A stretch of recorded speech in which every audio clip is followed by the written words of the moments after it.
All right, Said, go ahead. Thank you, Vedant. A couple of things on the Palestinian-Israeli issue. Last Thursday, the United States blocked a statement, or a potential statement, by the United Nations Security Council condemning the storming of Al-Aqsa Mosque. And my question to you, why would the United States condemn the storming of any place of worship?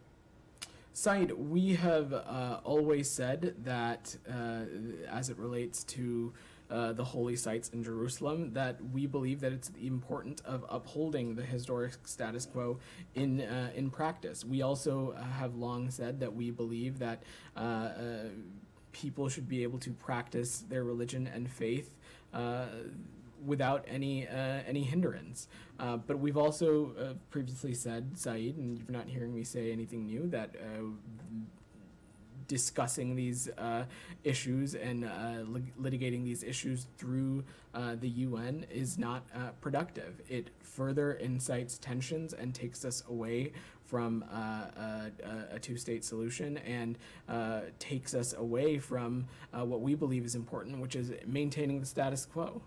You know, that statement would have just said, we condemn the storming of the mosque while people were worshiping.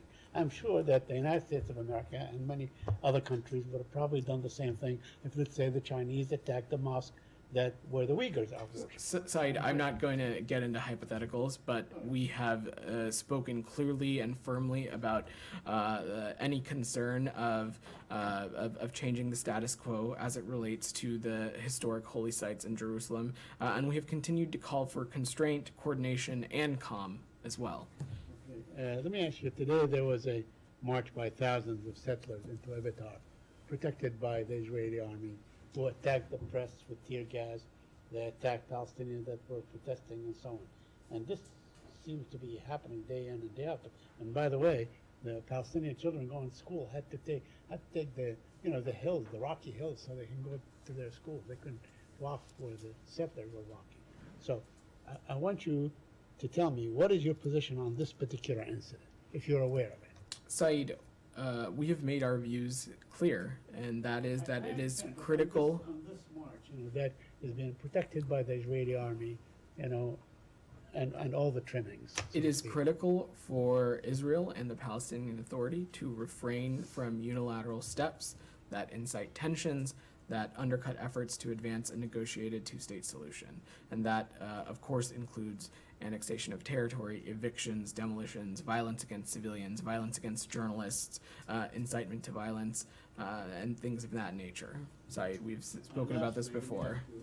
On the creation of a new national guard in Israel, and the possible, I mean, this was published this today, that an Israeli officer, Avinom Imuna, well known for giving orders to shoot and kill Palestinians at sight and so on, will head that group. Are you concerned? Even the former Israeli Prime Minister Ehud Barak, who was a general in his own right, so to speak, warned against such a thing. Do you have a position on this? Said, these are all hypotheticals, and we're aware of these reports about potential candidates, but I'm not going to comment on hypotheticals, and I would refer you to the government of Israel to speak more specifically about this. Broadly, what I will say is that we've always emphasized to call on those to refrain from actions, including rhetoric, that could inflame tensions.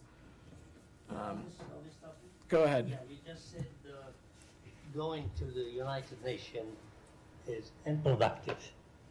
Are you saying that the Security Council in this conflict is irrelevant? And if so, why?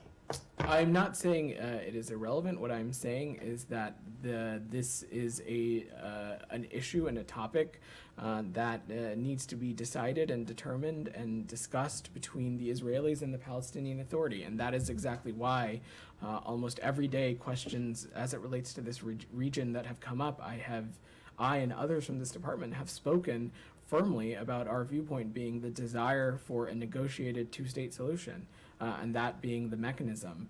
And so I just don't have anything else to offer on that.